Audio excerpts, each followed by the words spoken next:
치명률이 최대 75%에 달하는 니파 바이러스가 인도를 중심으로 확산하고 있습니다. 지난 몇십 년 동안 누적된 통계에 따르면 치사율이 한 40%에서 최고 75%까지 된다. 그러니까 그냥 평균 잡아도 2명 중에 1명은 목숨을 잃는다는 거니까. 최근 니파 바이러스가 굉장히 문제가 되고 있는 것 같은데 동남아시아 지금 여행 자제령 얘기까지 나오고 있거든요. 이 현상을 어떻게 보고 계세요? 겁나죠. 치사율이 너무 높은 바이러스니까 일단 겁을 먹을 수밖에 없죠. 지난 몇십 년 동안 누적된 통계에 따르면 치사율이 한 40%에서 최고 75%까지 된다. 그러니까 그냥 평균 잡아도 2명 중에 1명은 목숨을 잃는다는 거니까 겁나죠. 걸리면 안 되죠. 근데 이제 문제는 코로나 시대를 겪으면서 이제 많은 분들이 바이러스에 참 많은 지식을 습득하셨잖아요. 치사율이 너무 높으면 사실은 그렇게 걱정 안 해도 되는 거예요. 전염병 차원에서는. 왜냐하면 한 분이라도 사망하면 그때부터 이제 당국이 굉장히 열심히 조이기 시작할 거잖아요. 그러면 이제 금방 관리가 시작되니까 이게 전파되기가 너무 어려운 거죠. 결국은 전염병을 바라볼 때 2가지가 문제인 거거든요. 치명률 또는 치사율, 그러니까 얼마나 위험한가 하고 전파력, 둘을 봐야 되는 거거든요. 지금 니파 바이러스로 인도에서 2명 사망한 걸로 통계가 나오고 있는데, 그러다 보니까 이제 방글라데시라든가 말레이시아 이 지역이 지금 이제 긴장하기 시작한 거죠. 사망자가 나오면 모두가 긴장할 수밖에 없는데 전염이 별로 쉬운 질병은 아니에요. 니파 바이러스는 기본적으로 박쥐들 중에서 왜 큰 과일 박쥐 있잖아요. 이렇게 날아다니는 거 보면 확 날아다니는 그 박쥐가 옮기는 걸로 돼 있는데, 근데 박쥐에게 전염된다는 거는 박쥐가 날아다니는 근처에 있다가 그냥 뭐가 뚝 떨어져서 전염된다기보다는 박쥐의 체액이 우리 몸으로 들어와야 되는 거예요. 그보다 조금 더 쉬운 건 그 박쥐가 먹는 과일을 잘못 먹다가 이제 감염이 되는 경우. 박쥐가 먹는 과일을 가지고 우리가 주스를 만들거나 즙을 가지고 요리를 하거나 이런 경우에 해당이 되는 거죠. 제일 많이 알려진 게 대추야자라는 게 있거든요. 전형적인 야자수인데 열매가 꼬울이 대추같이 생겼어요. 그래서 그걸 이제 대추야자라 그러는데, 중동 지역이나 동남아시아 일부 지역에서는 그걸 가지고 요리를 많이 하기 때문에 그 과정에서 감염이 될 수도 있는 거고요. 아무래도 동남아시아 국가들 중에 몇몇 나라들은 지역적으로 인구 밀도도 높고 그 사람들의 그 생활 방식이 동물하고 그냥 경계 없이 같은 실내 공간에서 마구 같이 지내고 이런 것들 때문에 아무래도 동물성 바이러스라든가 세균이 옮겨질 가능성이 훨씬 높은 거죠. 근데 이제 그런 것들은 이런 사건이 터지면 정부에서 이제 주의사항 알려주고 그러면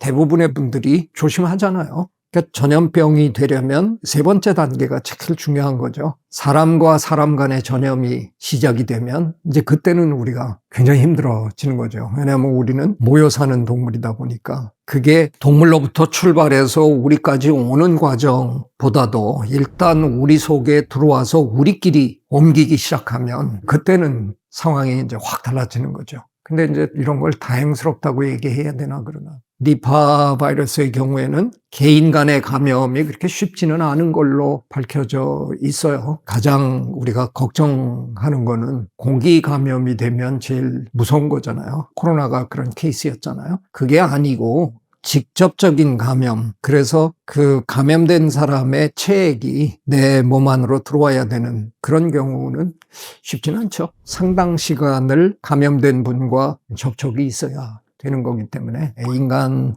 사회 내에서의 감염이 그렇게 쉬운 질병은 아니에요. 역사를 통해서 보면 대개 바이러스 질환들은 기온이 좀 낮아야 더 활발하게 이제 움직이는 거기 때문에 온대지방이나 한대 지방에서 주로 문제가 됐던 거예요. 근데 지난번에 코로나 바이러스는 제가 가끔 이제 또라이 바이러스라고 불렀잖아요. 그놈은 좀 이상한 놈이었어요. 열대 지방에서 전혀 문제 없이 굉장히 활발하게 활약을 하는 바람에 아마도 동남아시아 국가, 아프리카, 저 남미 이런 나라들도 굉장히 훈련을 받는 계기가 됐었던 거예요. 그런데 코로나를 겪으면서 그런 열대에 있는 국가들도 상당히 체계적인 그런 방역 시스템을 다 마련해 놔서 이제는 그렇게 그런 문제들이 손도 댈 수 없는 수준으로 그냥 마구 번져나가는 일은 거의 없을 것 같아요. 증상은 대개 열나고 근육통이 있고 이러니까 폐렴 증상하고도 좀 비슷하고 조금 약할 때는 독감이나 약간 심한 감기 같고 그러니까 가족이 그런 증상을 보이면 우리는 또 그 가족을 돌보잖아요. 그러다 보면 이게 이제 잘못하면 옮길 수 있는 건데 지금은 이미 인도에서 케이스가 발생을 했고 주변 국가들이 이미 이제 방역 조치에 들어갔으니까 이게 확산될 가능성은 그렇게 크진 않아요. 근데 우리 질병관리청은 코로나 때 워낙 경험도 많이 하고 그래서 그런지는 모르지만 우리 이미 방역 조치에 들어갔더라고요. 그래서 그 지역을 여행하고 돌아오신 분들 지금 전부 추적하고 관리하고 이러고 있으니까 걱정할 정도는 아닐 것 같아요. 다만 언제나 아무리 치명률이 높은 질병이라도 무지하면 폭발할 가능성은 언제나 있는 거거든요. 그 존재 자체를 우리가 모르거나 이게 독감인지 다른 바이러스에 의해서 지금 나타난 현상인지 이런 걸 미처 파악하지 못하고 있거나 관리 과정이 허술해가지고 만약에 감염이 된 액체를 대량으로 유통을 시킨다든가 이러면 문제가 될 수도 있는 거죠. 개인적으로는 바이러스나 이런 병원체와 숙주와의 관계를 연구해 본 사람으로는 그렇게까지 걱정하실 문제는 아닐 것 같다라는 생각이 듭니다. 질병관리청에서 니파 바이러스를 1급 감염병으로 지정을 했더라고요. 그 1급 감염병이라는 게 어떤 의미인가요? 이 1급, 2급, 3급 이렇게 나누는 건 아무래도 위험도에 따라서 나누는 거겠죠. 질병관리청에서 일하시는 전문가들은 대체로 질병 병원체와 숙주와의 관계를 그렇게 공진화적 관점에서 보는 훈련을 그렇게 많이 받은 사람들이 아니거든요. 그래서 그냥 나타나면 퇴치해야 되고 박멸해야 되고 막아야 되고 그렇게 훈련 받으신 분들이라서 1급, 2급 이거 나눌 때도 미국도 마찬가지예요. 발표되면 저희 진화생물학자들은 이제 고개를 갸우뚱거리죠. 왜냐하면 저 기준으로 굳이 저렇게 매길 필요가 없는 건데 오히려 저희들 생각에는 얼마나 확대될 가능성이 높으냐 이런 걸로 등급을 매기는 게 사실은 국가 차원에선 사회 차원에서는 더 유용한 기준일 것 같은데 대개의 경우에는 얼마나 치명률이 높은가 이런 차원에서 일단 등급을 매기는 경향이 있어요. 우리가 팬데믹이라는 단어를 이제 배웠잖아요. 그거와 같이 가는 단어가 엔데믹인데 엔데믹은 어느 일정 지역에서 일어나는 전염병이고 팬데믹은 그 범위가 굉장히 넓어져서 전 지구적인 차원에서 이제 벌어지면 우리가 이제 팬데믹이라고 부르는 거잖아요. 치명률이 너무 높고 전염력이 좀 떨어지는 경우에는 엔데믹으로 지역 전염병으로 끝날 가능성이 아무래도 높은 거죠. 치명적인 바이러스 계열들은 조금만 시간이 지나면 못 돌아다니는 거예요. 우리의 관리에 의해서 가둠을 당하니까 못 돌아다니죠. 그 틈에 약간의 변이를 일으켜서 그렇게 치명적이지는 않은 듯한 그런 놈이 나타나면 우리는 미처 그거를 제대로 감지하지 못하는 상황에서 그 놈이 이제 번져나가기 시작하거든요. 그 얘기는 뭐냐 하면 그 바이러스 자체가 그들 내부적으로 진화해 왔다는 거거든요. 너무 강한 놈들은 도태되기 시작했고 약간 덜 강한 놈이 이제 득세하면서 시장 점유율을 높이면서 우리를 이제 감염시키고 근데 그 정도는 우리가 또 견뎌낼 수 있으니까 어느 정도 수준에서 이제 가라앉기 시작하는 거죠. 그게 이제 제가 얘기하는 공진화 현상이거든요. 자연의 모든 게 일방적으로 한쪽에서 상대를 그냥 공격해서 쓰러뜨리는 게 아니라 그 공격을 받은 쪽에서 또 반격을 하기 때문에 무차별적인 공격, 그냥 강하기만 한 공격이 계속해서 먹힐 리는 절대로 없는 거거든요. 처음부터 이렇게 강력한 니파 바이러스 같은 경우에는 번져나가는 것 자체가 굉장히 힘들기 때문에 어려워요. 근데 뭐 사실은 진화생물학자로서 이런 얘기는 그냥 하기 쉬운 얘기죠. 일반 개인의 입장에서는 저 같은 진화생물학자가 이게 뭐 진화적으로 보면 그렇게까지 걱정할 게 아닙니다. 이따구 소리 했다가 걸리면 아주 난감한 거거든요. 그래서 어떤 의미에서는 그 기준도 일리 있는 기준이라고 생각해요. 일단 치명률이 이게 뭐 최대 75%까지 올라가는 그런 바이러스인데 그걸 질병관리기관의 차원에서 치명률은 높지만 뭐 걱정하지 마십시오. 이렇게 얘기하기는 힘들 거예요. 그러니까 뭐 1등급으로 매겨놓고 빨리 대응하는 게 현명한 일이죠. 그게 이제 지나치게 우리의 일상생활을 어렵게 한다거나 우리의 경제까지 무너뜨리는 그런 일을 마구잡이로 하는 거는 결코 현명한 일이 아니지만 그 정도가 아니라 그러면 조금은 지나친 대응은 좋은 일입니다. 계속 바이러스 얘기 나올 때마다 박쥐 얘기가 나오는데 사실 우리가 박쥐를 그렇게 접촉을 많이 하는 동물은 아닌데 이게 왜 박쥐를 통해서 감염이 자꾸 이렇게 계속되는지. 박쥐는 억울합니다. 제가 박쥐를 제법 연구한 사람으로서 참 생각하면 박쥐는 진짜 억울하겠다 그런 생각이 늘 들어요. 박쥐는 엄연한 포유동물입니다. 근데 새처럼 날아다니기로 결정한 동물이잖아요. 실제로 새보다 박쥐가 훨씬 비행 기술이 탁월합니다. 박쥐는 열대의 그 촘촘한 나무 가지 사이 이런 데를 기가 막히게 빠져다닙니다. 박쥐의 날개가 훨씬 더 예민한 기계예요. 공간을 차지하고 있는 마술사는 실제로 박쥐거든요. 포유동물로서의 생리적인 현상은 다 갖고 있는데 생활 방식만 바뀐 거예요. 이게 무슨 얘기냐면 날아다니기 위해서 걸어 다니는 것보다 훨씬 에너지 소모가 심하거든요. 그러니까 신진대사율이 높을 수밖에 없는 거예요. 그래서 포유동물 중에서 가장 신진대사율이 높은 동물이 박쥐입니다.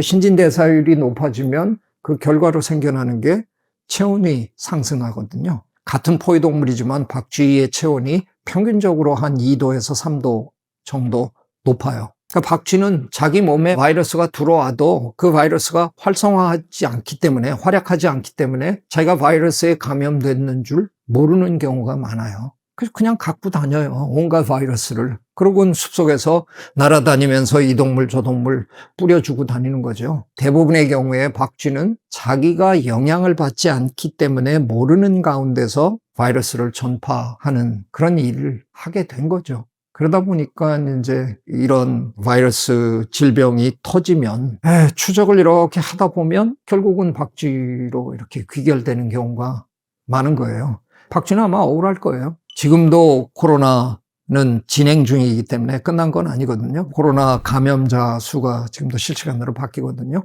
7억 명 넘은 지 오래됐는데 그 많은 사람들이 감염된 걸로 확인됐지만 그중에 단 한 분도 박쥐에게서 직접 바이러스를 받았다라고 밝혀진 분은 없습니다. 그러니까 박쥐는 다른 동물에게 좋고 우리가 그 다른 동물, 기어다니는 다른 동물을 건드리다가 그들한테서 옮는 거예요. 근데 이걸 추적을 하다 보면 최초의 범인이 박쥐로 자꾸 판정이 나니까 저는 워낙 박쥐 연구에서 논문도 여러 편 썼고 박쥐를 개인적으로 이렇게 참 좋아하는 동물인데 들리는 소식에 의하면 뭐 잊을만 하면 한 번씩 나오더라고요. 열대에 있는 상당히 여러 국가에서 박쥐 소탕 프로젝트를 합니다. 결국은 쟤네들 때문에 그렇다라고 손가락질을 하면서 박쥐를 그냥 깡그리 몰살시키는 그런 일들을 지금 열대 국가들 중에 하는 나라들이 참 많아요.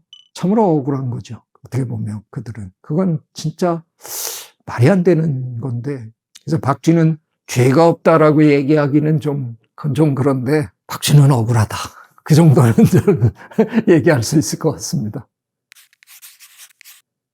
아마 제가 어떻게 하다 보니까 지구촌 어디에선가 바이러스 터졌다 그래서 뉴스에 한번 나오기만 하면 자꾸 바이러스 얘기를 해야 되는 일이 벌어지는데, 인류는 존재 역사 내내 바이러스랑 같이 살아왔어요. 팬데믹이라는 건 우리 인류가 여러 번 겪었지만, 지난번 코로나 때처럼 과학기술 정보를 거의 80억 세계 인구 전체가 그런 지식을 공유하면서 공부해본 경험은 인류 역사의 최초였던 것 같아요. 그래서 그 경험은 개인도 했지만 사회와 국가 차원에서도 소중한 경험을 했기 때문에 이제는 그렇게까지 어설프게 팬데믹으로 확대되는 일은 그렇게 쉽게 일어나지는 않을 것 같다, 이런 생각이 듭니다. 그래도 안심할 수는 없는 거기 때문에 팬데믹이 일어날 가능성은 언제나 존재하기 때문에 우리 조심해야 되는 거죠.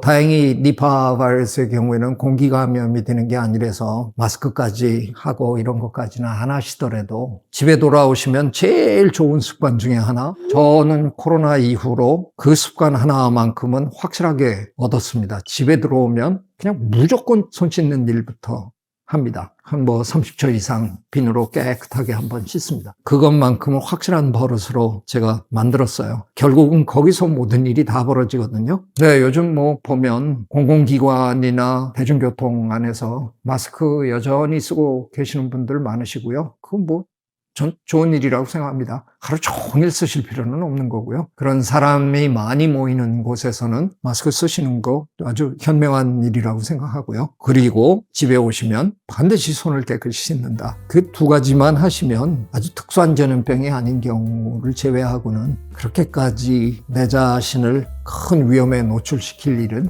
없을 거예요. 네, 아직 겨울이 조금 남았는데 건강 잘 유의하시기 바랍니다. 네, 구독, 좋아요, I love you.